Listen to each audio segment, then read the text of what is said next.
अस्सलाम वालेकुम बेटा। आज हमने स्पीड और वेलोसिटी को डिस्कस करना है। सबसे पहले हम स्पीड देखेंगे, उसके बाद वेलोसिटी, और फिर इन दोनों को कंपेयर करके इनके दरमियान में जो डिफरेंसेस हैं उनको समझने की कोशिश करेंगे। तो आइए स्पीड से स्टार्ट करते हैं। बेटा, फिज़िक्स में किसी भी पार्टिकल या ऑब्जेक्ट की जो स्पीड होती है वो बराबर होती है कि उसने डिस्टेंस कितना कवर किया है डिवाइडेड बाय उस डिस्टेंस को कवर करने में टाइम कितना लगा है, यानी टोटल डिस्टेंस अपान टोटल टाइम का जो रेशो होता है इसको हम स्पीड बोलते हैं। ठीक है। अब जब भी किसी चीज़ को हम डेल्टा टी यानी टाइम की चेंज के साथ डिवाइड करते हैं तो इसको हम फिज़िक्स के टर्म्स में रेट बोलते हैं। ठीक है। किसका रेट? ये देखो ऊपर क्या है, चेंज इन डिस्टेंस, यानी डिस्टेंस के कवर करने का रेट। तो rate of change of distance, इसका मतलब है distance. Rate of change of distance is called speed. ठीक है ना। अब इसको हम change in distance upon change in time भी बोलेंगे, या rate of change of distance भी बोलते हैं। ठीक है। या ऐसे भी बोलते हैं कि distance covered per unit time, क्योंकि जब हम टोटल डिस्टेंस को टोटल टाइम की चेंज के साथ डिवाइड करेंगे तो यूनिट टाइम यानी एक सेकेंड में कितना डिस्टेंस कवर होता है वो हमें मिलता है। इसलिए बेटा आज के बाद आप स्पीड को बोलो total distance upon total time, या rate of change of distance, या बोलो distance covered per unit time, या डिस्टेंस कवर्ड पर सेकेंड। ठीक है।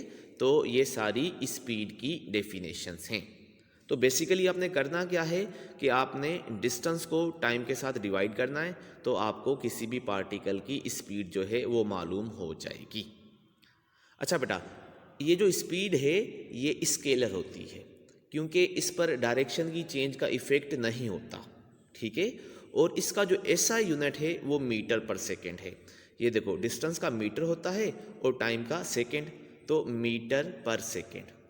पर इसका जो ज़्यादा प्रैक्टिकल यूनिट है जो हम यूज़ करते हैं वो किलोमीटर पर आर भी है। तो अमूमन हमें इन दोनों यूनिट्स को एक दूसरे में कन्वर्ट करना पड़ता है। एसआई मीटर पर सेकेंड, और गाड़ियों की ये जो स्पीड वगैरह होती है वो किलोमीटर पर आर में होती है। तो इन दोनों को चेंज करना हमने यूनिट कन्वर्जन में देखा था, लेकिन इस कॉन्सेप्ट को एक मरतबा फिर आप रिफ्रेश कर लो। ये देखो किलोमीटर पर आर ये बराबर होता है, किलो का मतलब है 1000, बेटा मीटर सेम, आर में यानी एक घंटे में 3600 सेकेंड होते हैं। अब देखो यहाँ से ये दो सिफर आपस में कट जाएंगे, बाकी ऊपर बचेगा 10, नीचे बचेगा 36। अब यहाँ से अगर हम 2 का टेबल लगाएं, सो 5 2 ज़ा 10 एंड 18 2 ज़ा 36। तो ये जो किलोमीटर पर आर है ये बराबर हो जाएगा 5/18 मीटर पर सेकेंड के। ठीक है। अच्छा, अब स्पीड के काफ़ी सारे टाइप्स होते हैं। मिसाल के तौर पर एवरेज स्पीड। एवरेज स्पीड का मतलब है कि ओवरऑल स्पीड, यानी जो भी आपने सफ़र किया है या किसी पार्टिकल ने जो भी जर्नी कवर की है उसकी ओवरऑल टोटल स्पीड। और ये कैसे मालूम होती है? इसको मालूम करने के लिए आप उस सफ़र या उस जर्नी का total distance upon total time, यानी यहाँ से लेकर अगर कोई कितना भी सफ़र करता है तो टोटल सफ़र यानी उसकी total path length divided by total time जो उसको लगा होगा उसको हम एवरेज स्पीड बोलेंगे। इसके बाद एक होती है इंस्टंटेनियस स्पीड। बेटा इंस्टेंट का मतलब होता है लम्हा, तो इसको हम डिफाइन कैसे करेंगे? Speed of a body at a particular instant. किसी भी पर्टिक्यूलर इंस्टेंट पर जो स्पीड होती है उसको हम इंस्टंटेनियस स्पीड बोलते हैं। और मैथमेटिकली हम इसको कैसे लिखेंगे? लिखेंगे तो वही डेल्टा एस अपान डेल्टा टी। पर इसमें क्योंकि ये इंस्टेंट की स्पीड है तो ये जो टाइम की चेंज है ना इसको बहुत कम कर देंगे। इस टाइम की चेंज को हम इतना कम कर देंगे कि पार्टिकल उसी इंस्टेंट पर अपनी स्पीड बताए। तो इसलिए हम मैथ्स में इसको ऐसे लिखते हैं कि लिमिट ले लो, यानी टाइम की चेंज पर लिमिट लगाओ। कितना लिमिट लगाओ कि ये जो डेल्टा टी है ये ज़ीरो जैसा हो जाए, it tends to be zero. Zero नहीं पर ज़ीरो जैसा। जैसे मैं बोलूँ 10⁻⁻40, तो मतलब 0.00000 समथिंग, ठीक है। तो ये बहुत कम होता है, बस ज़ीरो नहीं होता पर ज़ीरो जैसा ही होता है। तो आप इसको लैंग्वेज में क्या बोलोगे? Speed of a body at particular instant is called instantaneous speed, या mathematically the ratio of delta S to delta T when delta T tends to be zero is called instantaneous speed. ठीक है, यहाँ से लेकर let suppose करो मैं किसी जगह तक जाता हूँ, तो वहाँ पर किसी भी पर्टिकुलर पॉइंट की जो स्पीड होगी वो इंस्टेंटेनियस स्पीड है। ठीक है। अच्छा, अब इसके बाद क्या होता है कि अगर हमारी एवरेज स्पीड और इंस्टेंटेनियस स्पीड ये दोनों आपस में बराबर हों, यानी हर इंस्टेंट पर जो मेरी स्पीड है वो एवरेज स्पीड के बराबर हो, तो फिर क्या होता है कि हमारी स्पीड जो है वो यूनिफॉर्म होती है। स्पीड यूनिफॉर्म भी हो सकती है और स्पीड वेरिएबल या नॉन यूनिफॉर्म भी हो सकती है। यूनिफॉर्म स्पीड का मतलब है कि अगर कोई बॉडी बराबर बराबर डिस्टेंस बराबर बराबर टाइम में कवर करे तो यूनिफॉर्म स्पीड, और अगर बेटा इक्वल इंटरवल्स ऑफ टाइम में बराबर बराबर डिस्टेंस कवर ना करे तो फिर नॉन यूनिफॉर्म या वेरिएबल स्पीड। समझ में आया? पर अगर हमारी एवरेज स्पीड और इंस्टेंटेनियस स्पीड बराबर होगी तो फिर स्पीड जो है वो यूनिफॉर्म होगी। ठीक है। अब आगे हम जिस तरीके से हमने स्पीड को डिस्कस किया है बिल्कुल इसी तरीके से हम वेलोसिटी को भी डिस्कस करते हैं। ठीक है। तो यहाँ पर देखो कि ये जो वेलोसिटी है ये change in displacement upon change in time है, बस थोड़ा सा फ़र्क है। वहाँ पर था change in distance upon change in time, यहाँ पर है चेंज इन डिस्प्लेसमेंट। ये आप ऊपर एरो देख रहे हो, ठीक है ना। मतलब ऐसे समझो कि स्पीड में हमने ये देखा था कि कोई बॉडी एक सेकंड में कितनी चलती है, यानी डिस्टेंस कितना कवर करती है। पर वेलोसिटी में आपने देखना है कि कोई बॉडी एक सेकंड में कितना हटती है मतलब डिस्प्लेसमेंट कितना कवर करती है।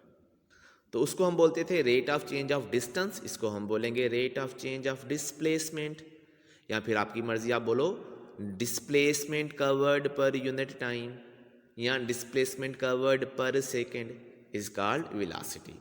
तो बस कॉमन सेंस की बात है कि स्पीड का मतलब है कि पर यूनिट टाइम में या एक सेकंड में आप चलते कितने हो या डिस्टेंस कितना कवर करते हो, और यहाँ पर एक सेकंड में आप हटते कितने हो या डिस्प्लेसमेंट कितना कवर करते हो, उसको हम स्पीड नहीं वेलोसिटी बोलते हैं। अच्छा बेटा, ये वेक्टर है क्योंकि वेलोसिटी पर जो है डायरेक्शन का इफेक्ट होता है। ठीक है, वेलोसिटी के ऊपर डायरेक्शन को चेंज करने से क्या है, चेंज आ जाती है, इसलिए इट इज़ अ वेक्टर, और ये वेक्टरों की तरह ऐड होती है। वैसे इसका यूनिट जो है वो स्पीड जैसा ही है, क्योंकि डिस्प्लेसमेंट का यूनिट भी मीटर होगा, सो इट्स ऐसा unit is metre per second, same as that of speed. यहाँ पर भी किलोमीटर पर आवर को अगर मीटर पर सेकंड में कन्वर्ट करोगे तो ये 5/18 मीटर पर सेकंड, और सिमिलरली जैसे आप स्पीड में इसकी कन्वर्जन करते हो वेलोसिटी में भी इस तरीके से कन्वर्जन होगी। ठीक हो गया। यहाँ पर भी आप देखो कि अगर एवरेज वेलोसिटी बोले तो total change in displacement upon total time, यानी ओवरऑल वेलोसिटी, पूरी जर्नी की वेलोसिटी। पर अगर इंस्टेंटेनियस वेलोसिटी बोलता है तो वेलोसिटी एट पर्टिकुलर इंस्टेंट या change in displacement to change in time का रेशो, जब लिमिट लेकर हम डेल्टा टी को ज़ीरो जैसा कर दें। ठीक है, तो उसको हम क्या बोलेंगे, इंस्टेंटेनियस वेलोसिटी। और अगर इंस्टेंटेनियस वेलोसिटी और एवरेज वेलोसिटी आपस में बेटा बराबर होती हैं तो हम क्या बोलेंगे कि वेलोसिटी यूनिफॉर्म है, और अगर ये बराबर नहीं है तो वेलोसिटी नॉन यूनिफॉर्म है। समझ में आया? अच्छा, अब यहाँ पर मैंने आपको किलोमीटर और मीटर पर सेकेंड का बताया, तो यहाँ पर हम थोड़ा सा ये भी देख लेते हैं कि इनको हमने कन्वर्ट कैसे करना है। तो बेटा आपने थोड़ी देर पहले देखा था कि kilometre per hour 5/18 metre per second के बराबर होता है। अब यहाँ पर आपको जितने भी किलोमीटर पर आवर कन्वर्ट करने का बोलेगा, आप यहाँ पर उतने ही किलोमीटर पर आवर रख लोगे। ठीक है, जैसे मिसाल के तौर पर आपको बोलता है 36 किलोमीटर पर आवर को मीटर पर सेकेंड में कन्वर्ट करो, तो आप यहाँ पर क्या रखोगे, 36, तो ये हो जाएगा 36, और बाकी किलोमीटर पर आवर ये हो गया सेम बेटा बराबर सेम। इस तरफ आपने 36 रखा है तो इस तरफ भी आप 36 रखोगे, बाकी सेम 5/18 और बेटा ये मीटर पर सेकेंड। अब यहाँ पर देखो कि ये 18 का टेबल 36 पर 2 मरतबा जाएगा, तो बाकी यहाँ पर बचेगा 2, तो 2 5 10। तो यहाँ से आपको समझ में आया कि 36 किलोमीटर पर आवर जो है वो 10 मीटर पर सेकेंड के बराबर होगा। तो इस फार्मूले के ज़रिए आप किलोमीटर पर आवर को किसमें, मीटर पर सेकेंड में कन्वर्ट कर सकते हो। यानी जितने भी किलोमीटर पर आवर आपको बोलेगा आपने इस तरफ भी रख देने हैं और इस तरफ भी रख देने हैं। अगर उल्टा आपको मीटर पर सेकंड में किलोमीटर पर आवर पूछे तो इस इक्वेशन को हम क्रॉस मल्टीप्लाई करके ये देखो 18 इधर आ जाएगा और 5 नीचे आ जाएगा, यानी ये उल्टा हो जाएगा कि 1 मीटर पर सेकंड में 18/5 किलोमीटर पर आवर होंगे। यहाँ पर 5/18 है तो यहाँ पर बेटा क्या करोगे, आप इसको उल्टा करके 18/5 किलोमीटर पर आवर। तो यहाँ पर भी फॉर एग्जांपल आपको बोलता है 20 मीटर पर सेकंड को कन्वर्ट करो, तो इस तरफ आपने 20 रखना है तो इस तरफ भी आपने 20 रखना है, बाकी आगे 18/5 सेम रहेगा। अब टेबल लगाओगे 1 5 जा 5 जा 4 5 जा 20 और 24 जो है यहाँ पर बचेंगे, उसको जब 18 से आप मल्टीप्लाई करोगे तो ये हो जाएगा 72 किलोमीटर पर आवर। ठीक है, तो ये जो कॉमन यूनिट हैं स्पीड के लिए भी और वेलोसिटी के लिए भी, इनको आपने एक दूसरे में कैसे कन्वर्ट। अच्छा बेटा, अब जैसे कि आपको पता है कि speed generally distance upon time के बराबर है और वेलोसिटी डिस्प्लेसमेंट अपॉन टाइम के बराबर है, तो किसी भी किस्म की मोशन होगी अगर आप डिस्प्लेसमेंट को कैलकुलेट करके टाइम से डिवाइड कर दो तो आपको स्पीड मिलेगी, और अगर आप डिस्प्लेसमेंट को कैलकुलेट करके टाइम से डिवाइड करो तो आपको वेलोसिटी मिल जाएगी। मिसाल के तौर पर अगर आप सर्कुलर मोशन में आते हो तो फॉर सर्कुलर मोशन आप जो डिस्टेंस है वो आर थीटा के ज़रिए कैलकुलेट करते थे। यहाँ पर थीटा किस में थी, रेडियन में। ठीक है, तो अगर आप डिस्टेंस को कैलकुलेट करके टाइम से डिवाइड करोगे तो सर्कुलर मोशन में आपको स्पीड मिल जानी है, और क्योंकि डिस्टेंस आर थीटा है तो सर्कुलर मोशन में स्पीड जो है वो आर थीटा अपॉन टाइम। और इसी तरीके से सर्कुलर मोशन में जो डिस्प्लेसमेंट का माड है वो आप कैलकुलेट करते थे 2r sin θ/2। यहाँ पर जो थीटा है वो किस में होती है, डिग्री में। ठीक है ना, तो इसलिए वेलोसिटी फॉर सर्कुलर मोशन क्या हो जाएगी बेटा, डिस्प्लेसमेंट अपॉन टाइम, और डिस्प्लेसमेंट जो है वो 2r sin θ/2 upon delta T. तो कहने का मकसद ये है कि भली सर्कुलर मोशन हो या किसी भी किस्म की मोशन हो, ठीक है, आर्बिट्री किसी भी डायरेक्शन वाली मोशन हो, आपने जर्नली अगर डिस्टेंस को कैलकुलेट करके टाइम के साथ डिवाइड किया तो आपको स्पीड मिलनी है, और अगर आप किसी भी तरीके से डिस्प्लेसमेंट को कैलकुलेट करके टाइम से डिवाइड करते हो तो आपको वेलोसिटी मिल जानी है। ठीक है, अब फर्दर हम देखते हैं कि स्पीड और वेलोसिटी के दरमियान में या इनके दरमियान में जो थोड़े थोड़े डिफरेंसेस हैं वो क्या हैं। अच्छा, when a body moves in a straight line speed is equal to velocity. Simple सी बात है, स्ट्रेट लाइन में हम जितना चलते हैं उतना ही हटते हैं, हमने डिस्टेंस और डिस्प्लेसमेंट वाले टॉपिक में देखा था। तो स्ट्रेट लाइन में स्पीड और वेलोसिटी बराबर होती है क्योंकि स्ट्रेट लाइन में डिस्टेंस और डिस्प्लेसमेंट बराबर होते हैं। ठीक हो गया। अच्छा, अगर कोई बॉडी कर्व में मूव करेगी तो फिर स्पीड वेलोसिटी से ज़्यादा होती है। ठीक है, क्योंकि कर्व में हम चलते ज़्यादा हैं और हटते कम हैं। कर्व में हमारा डिस्टेंस जो है वो डिस्प्लेसमेंट से ज़्यादा होता है, इसीलिए स्पीड वेलोसिटी से ज़्यादा होती है। तो बेटा इन दोनों पॉइंट्स में से हमें पता चला कि स्पीड या तो बराबर होगी या तो वेलोसिटी से ज़्यादा होगी, या फिर ऐसे बोलो कि वेलोसिटी या तो बराबर होगी स्पीड के या तो कम होगी। वेलोसिटी कभी भी स्पीड से ज़्यादा नहीं हो सकती।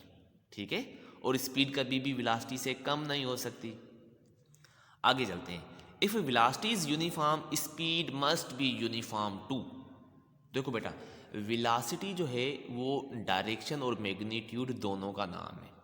तो वेलोसिटी कांस्टेंट होना डिपेंड करता है कि मैग्नीट्यूड भी सेम रहे और डायरेक्शन भी सेम रहे। वेलोसिटी सिर्फ स्ट्रेट लाइन में ही कांस्टेंट हो सकती है, क्योंकि कर्व में चलोगे तो डायरेक्शन ने चेंज हो जाना है तो वेलोसिटी चेंज हो जाएगी। तो कांस्टेंट वेलोसिटी का मतलब है कि सेम लाइन में आप यूनिफॉर्म स्पीड के साथ चलो, स्लो तेज हो जाओगे फिर भी मैग्नीट्यूड चेंज हो जाएगा, डायरेक्शन चेंज करोगे तो फिर भी वेलोसिटी चेंज हो जाएगी। ठीक है, तो अगर वेलोसिटी यूनिफॉर्म है तो इसका मतलब है कि बॉडी स्ट्रेट लाइन में यूनिफॉर्म स्पीड के साथ चल रही है, तो velocity uniform, speed must be uniform. If speed is uniform, velocity may और मे नॉट चेंज। मे और मे नॉट, यहाँ पर मे नॉट आएगा, मे और मे नॉट चेंज, यानी इसका मतलब है कि अगर स्पीड जो है वो यूनिफॉर्म है तो वेलोसिटी चेंज हो भी सकती है और वेलोसिटी चेंज नहीं भी हो सकती। मिसाल के तौर पर अगर स्पीड कांस्टेंट है और बॉडी स्ट्रेट लाइन में चल रही है तो फिर वेलोसिटी भी कांस्टेंट। पर अगर स्पीड कांस्टेंट है पर बॉडी कर्व में चल रही है, सर्कल में चल रही है, तो स्पीड तो कांस्टेंट है पर डायरेक्शन की चेंज की वजह से वेलोसिटी चेंज हो जाएगी। तो स्पीड कांस्टेंट है, बॉडी स्ट्रेट लाइन में है तो वेलोसिटी भी कांस्टेंट, बट अगर स्पीड कांस्टेंट है पर बॉडी कर्व में चल रही है तो फिर वेलोसिटी चेंज होगी। अच्छा, in a straight line both speed and velocity can be uniform, यानी स्ट्रेट लाइन में स्पीड और वेलोसिटी दोनों कांस्टेंट हो सकते हैं। स्ट्रेट लाइन में आप अपनी स्पीड चेंज नहीं करते, ब्रेक या रेस नहीं लगाते, स्पीड कांस्टेंट, और क्योंकि स्ट्रेट लाइन है तो डायरेक्शन में भी सेम रहना है तो वेलोसिटी भी कांस्टेंट। ठीक है, पर जब आप कर्व में चलोगे तो सिर्फ स्पीड कांस्टेंट हो सकती है और वेलोसिटी ने कभी भी कांस्टेंट नहीं होना, क्योंकि बेटा कर्व में डायरेक्शन है तो चेंज होना है। ठीक हो गया, तो इस किस्म के लैंग्वेज टाइप भी एमसीक्यूज आ जाते हैं। आगे चलते हैं और अब हम ये देखेंगे कि हम ग्राफ में से स्पीड और वेलोसिटी को कैसे कैलकुलेट करना है। ठीक है, तो ये जो ग्राफ है इसको हम बोलेंगे डिस्टेंस टाइम ग्राफ। क्या बोलेंगे बेटा? इसको हम डिस्टेंस टाइम ग्राफ बोलेंगे, क्योंकि एक तरफ डिस्टेंस है और एक तरफ टाइम है। हॉरिजॉन्टल एक्सिस पर टाइम है, ये देखो 5 सेकेंड, 10, 15, 20, 25, 30, और इसी तरीके से वाई एक्सिस पर आप जो है उसने डिस्टेंस लिया हुआ है। तो ये जो डिस्टेंस टाइम ग्राफ है, ठीक है, ये जो लाइन है इसको हम बोलते हैं डिस्टेंस टाइम ग्राफ। अगर यहाँ पर डिस्प्लेसमेंट होता तो फिर हम बोलते हैं डिस्प्लेसमेंट टाइम ग्राफ। अब ग्राफ के बारे में मैं आपको बताऊं कि ग्राफ की दो चीज़ें काम की होती हैं। एक ग्राफ का स्लोप, स्लोप का मतलब है कि लाइन जो है वो हॉरिजॉन्टल की तरफ है या वर्टिकल की तरफ है, यानी कितनी मतलब ये खड़ी है या कितनी लेटी हुई है। ठीक है, और दूसरा इस ग्राफ के नीचे एरिया, मतलब इस लाइन के नीचे ये जो आपको एरिया नज़र आ रहा है ये एरिया, ये दो चीज़ें काम की होती हैं। हमें जो स्लोप है यानी लाइन का जो स्लोप है वो हमें टेन थीटा से मिलता है, यानी ये जो लाइन है ये हॉरिजॉन्टल के साथ जो भी एंगल बनाएगी, यानी अगर 30 बनाती है तो टेन 30, 60 बनाती है तो टेन 60, तो हमें जो स्लोप है वो उस लाइन की जो एंगल होती है पर हॉरिजॉन्टल के साथ उसकी टेन थीटा से मिलता है। यहाँ आप ऐसे देखो कि टेन थीटा परपेंडिकुलर अपान बेस के बराबर होता है, तो जब हम स्लोप कैलकुलेट करने जाएंगे और डायरेक्ट आपको टेन थीटा नहीं मिला हुआ या एंगल नहीं मिली हुई तो परपेंडिकुलर अपान बेस, तो परपेंडिकुलर पर आपके पास क्या है? चेंज इन डिस्टेंस, और बेस की तरफ क्या है? Change in time. तो आप क्या करोगे? Change in distance upon change in time. तो पता चला कि ये जो स्लोप है ये हमें डिवीजन में से मिलता है। ठीक है, ये देखो, क्योंकि हमने डिस्प्लेसमेंट को टाइम के साथ डिवाइड किया, परपेंडिकुलर अपान बेस है, तो स्लोप आपको डिवीजन में से मिलेगा। और इस तरीके से जब आप डिवीजन करके स्लोप निकालोगे तो आपको स्पीड मिल जाएगी।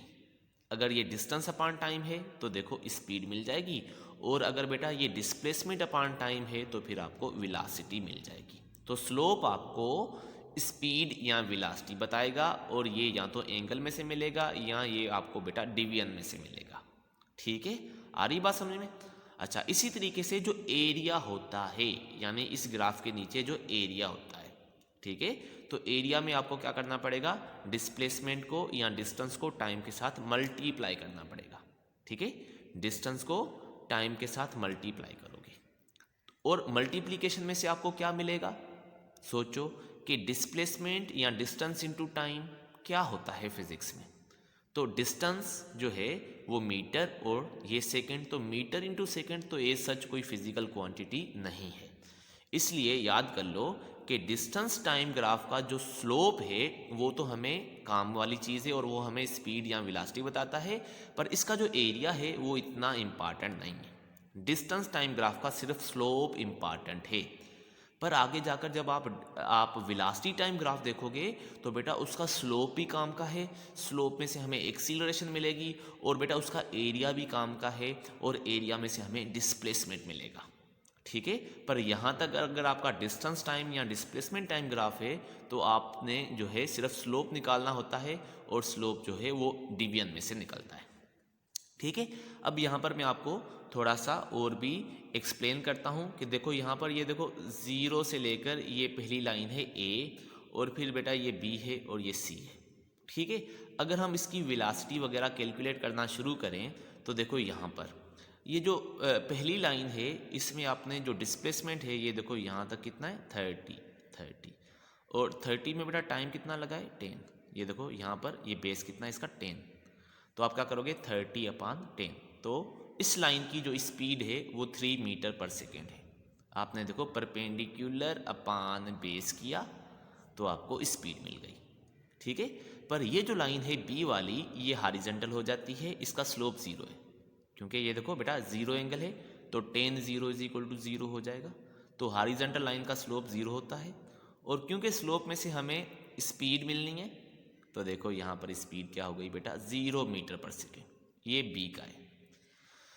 अब जब हम सी में आएंगे तो सी में आप देखो कि आप 30 पर थे और 30 से आप 10 पर आ गए हो, यानी आपने डिस्टेंस कितना कवर किया है 30 से 10 तक, मतलब 20।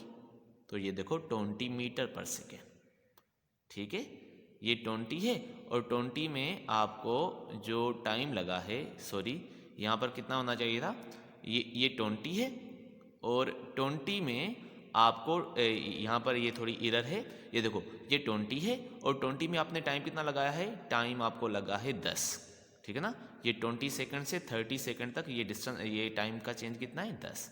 तो 20 को जब आप बेटा 10 से डिवाइड करोगे तो ये हो जाना था कितना 2 मीटर पर सेकेंड। ये सिफर जो है ये इसमें कैंसिल हो जाएगा। बेटा यहाँ तक मैं आपको स्पीड बता रहा हूँ, लेकिन अगर वेलोसिटी होती तो ये देखो ये स्लोप ऊपर को जा रहा है तो यहाँ पर वेलोसिटी पॉजिटिव है, यहाँ पर वेलोसिटी 0 है, पर जब स्लोप नेगेटिव हो जाएगा तो वेलोसिटी भी नेगेटिव हो जाएगी, क्योंकि आप यहाँ पर वापस आ रहे हो, ओरिजिन की तरफ वापस आ रहे हो। तो अगर सी पार्ट में आप वेलोसिटी को कैलकुलेट करोगे तो डिस्प्लेसमेंट आपको माइनस में लेना पड़ेगा, क्योंकि आप 30 से 10 की तरफ आए हो, तो डिस्प्लेसमेंट हो जाएगा -20, और यहाँ पर भी टाइम जो है वो नीचे क्या हो जाएगा 10।